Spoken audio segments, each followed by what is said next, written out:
सुप्रभात। तत्व ज्ञान की पाठशाला। तत्व ज्ञान की पाठशाला आध्यात्मिक ज्ञान के क्षेत्र में जानकारी के दो स्तंभों को यदि संक्षेप में परिभाषित करना चाहें तो कह सकते हैं कि पुस्तक एक मृत संत के समान है, जबकि संत एक जीवित पुस्तक है। पुस्तक एक मृत संत के समान है, जबकि संत एक जीवित पुस्तक है। यह जीवित पुस्तक पाठक के हर प्रश्न का उत्तर देते हुए हर संशय का समाधान भी प्रस्तुत करती है। केवल पुस्तकों के सहारे आत्मानुभूति का भरोसा रखना कुछ ऐसा ही है जैसे किसी गंभीर मरीज को चिकित्सक के पास ना ले जाकर चिकित्सा विज्ञान के पुस्तकालय या औषधालय में ये सोचकर उन्मुक्त छोड़ देना कि अब तो ये व्यक्ति अपने रोग का निदान ढूंढकर चिकित्सा कर ही लेगा और स्वस्थ हो जाएगा। संसार में रहते हुए संसार से मुक्ति का मार्ग क्या है? जब तक शरीर है तब तक संसार से अलग रहने का प्रश्न नहीं उठता, और संसार में रहते हुए जीवन में चैन नहीं मिलता, दिखाई नहीं देता। तो संसार से दूर जाने का जो पलायनवादी वैराग्य दिखाई देता है वो एक अव्यावहारिक प्रक्रिया है। पर संसार के इन त्रिविध तापों से तप्त जीव की मुक्ति का मार्ग क्या है? ज्ञानी चिंतकों के अनुसार ज्ञान के बिना मुक्ति नहीं है। ठीक है, ज्ञान से मुक्ति का पथ प्रशस्त होगा, किंतु अब ये ज्ञान कहाँ से और कैसे प्राप्त होगा? सामान्यतः तो हमें पुस्तकें ही ज्ञान का स्रोत दिखाई देती और हैं भी, किंतु हमें पठित ज्ञान पर यदि कहीं संशय उत्पन्न हो जाता है तो उसका निराकरण कैसे हो सकता है?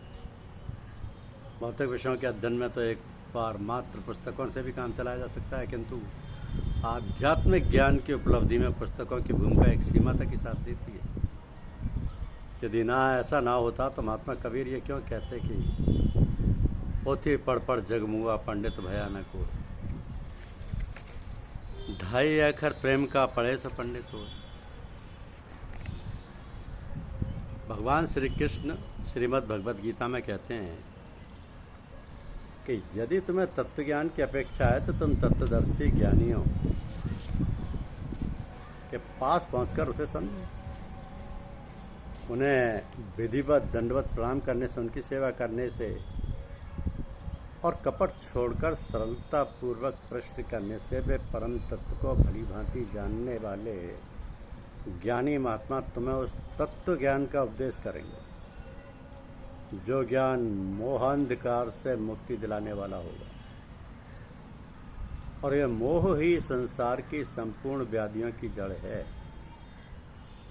पूज्यपाद गोस्वामी तुलसीदास जी महाराज रामचरितमानस में कहते हैं कि मोह सकल व्याधिन कर मूला, तिनते पुण्य उपजई बहुसूला।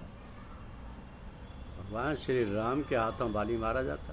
बाली वध की सूचना पाकर तारा अस्त व्यस्त होकर दौड़ी चली आती है, नाना प्रकार से विलाप करती हुई है, छाती पीटती हुई चीखती चिल्लाती है। तो तारा को अत्यंत व्याकुल देखकर श्री रघुनाथ जी ने उसे ज्ञान दिया और उसकी मोह यानी मोह ज्ञान को हर लिया, उसकी माया को। बहुत संक्षेप में प्रभु ने उसे समझाया कि देखो तारा, यह अधम शरीर पंच तत्वों से निर्मित है। यदि तुम्हें बाली के शरीर से लगाव है तो वो कहीं गया नहीं है, तुम्हारे सामने खोया हुआ है। और अगर तुम्हें उसकी आत्मा से लगाव है तो वो अजर अमर है। पर तुम व्याकुल किस लिए हो? अब जरा विचार कर देखा जाए तो ज्ञात होता है कि संक्षेप में प्रभु ने जो उपदेश किया वो यदि कोरा उपदेश होता या कोरे शब्द होते तो तारा के हृदय पर उनका प्रभाव पड़ने का प्रश्न ही नहीं था। श्री राम के उन शब्दों में साधना की ऊर्जा, आध्यात्म विद्या का तेज और श्री राम के प्रखर आत्मधार जिसे हमारे संतजन ये संत मत में शक्तिपात कहते हैं, प्रभावित हो रही, उसका तत्काल प्रभाव हुआ। प्रभु के संक्षिप्त शब्दों में व्याप्त तीव्र आत्मधारा ने तारा पर विद्युत करंट सा प्रभाव डाला, अद्भुत, और तारा का ज्ञान उत्पन्न हो गया। तारा को ज्ञान उत्पन्न हो गया। अगर वास्तविक ज्ञान उत्पन्न हो जाए तो मोह वहाँ रहकर रह ही नहीं सकता, जैसे प्रकाश और अंधकार एक साथ नहीं रह सकते, एक समय में एक ही रहेगा। तो तारा को चेत शरीर और संसार का वास्तविक रूप सामने आया, और शरीर या संसार हेतु कुछ भी मांगना व्यर्थ था, अतः उसने प्रभु भक्ति का वरदान मांगकर जीवन को कृतार्थ कर दिया। तो अवतारों, संतों व सद्गुरुओं से आत्मिक तेज की ऊर्जा प्रवाहित होती रहती है, जो अपने सान्निध्य में आए हुए व्यक्ति के मोहांधकार को नष्ट कर देती है। यदि आवश्यकता होती है तो वह यह ऊर्जा शब्दों के माध्यम से संचालित करती है। क्या महामोह तमपुज, ये ऊर्जा शब्दों के माध्यम से संचालित करती है। महामोह तमपुंज जासु बचन रवि कर्णिका, जैसे सूर्य रश्मियों का समूह पलक झपकते ही विशाल अंधकार को नष्ट कर देता है, ऐसे ही श्री सद्गुरुदेव के वचन नाम मोह के महान अंधकार को विनिष्ट कर देते हैं। प्राय बिना शब्दों के जिज्ञासु भक्त के अंतःकरण को मौन प्रवचन से ही रस विभोर कर देते हैं। मौन प्रवचन में आपको विरोधाभास लग रहा होगा, किंतु आत्मानुभूति के शिखर पर प्रतिष्ठित सत्य सद्गुरुओं की यही तो मुख्य तकनीक है, प्रविधि है, जिससे वे अपने शिष्यों अनुयायियों के अंतःकरण का परिमार्जन करते हैं। आधुनिक काल के कवि शिरोमणि श्री जयशंकर प्रसाद जी कामायनी में मौन प्रवचन के विषय में कहते हैं कि शीश झुकाकर किसकी सत्ता सब करते स्वीकार, यहाँ सदा मौन ही प्रवचन करते जिसका अस्तित्व का। वैसे भी उस असीम परम सत्ता के विषय में सीमित वाणी से कुछ कह पाना असंभव सा ही है। संत मत में एक भीखा नाम के संत हुए, उन्होंने बहुत ही निर्णायक बात कही है कि भीखा बात अगम्य की कहन सुनन की नाय, जो जाने सो कहे ना, कहे सो जाने ना। धन्य है वे मानव जिन्हें तत्वज्ञान की प्राप्ति हेतु किसी संत सद्गुरु कि ये मौन प्रवचन पाठशाला उपलब्ध हो गई, जो एक दिन उन्हें मोहांधकार से मुक्त कर ज्योति के दिव्य लोक में पहुंचा ही दी। क्योंकि ये जो मौन प्रवचन पाठशाला है, ये किसी भी साधक के हृदय में जाके बोलती है,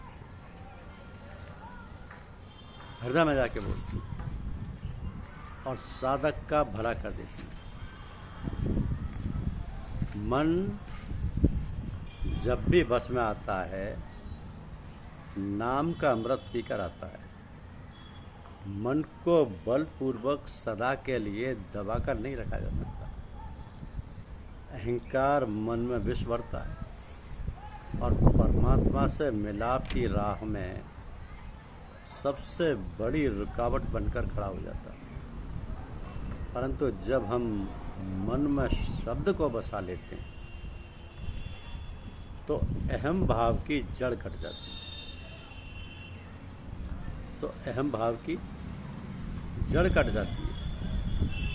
ये अहम नहीं होना चाहिए। गुरुदेव धीरे धीरे अहम को समाप्त कर देते हैं और गुरुदेव की कृपा से जिससे मोक्ष की प्राप्ति होती है, पुनर्जन्म की नहीं, मोक्ष की, उसी का नाम ज्ञान है। उसके अतिरिक्त दूसरा जो शब्द ज्ञान का चातुर्य है, वह तो रोटी कपड़ा प्राप्त करने की कला मात्र है। उसे केवल भोजन वस्त्र जुटाने वाली व्यवस्था समझना चाहिए। जिससे मोक्ष की प्राप्ति होती है, उसी का नाम ज्ञान। वह गुरुदेव की कृपा से ही संभव। धन्यवाद।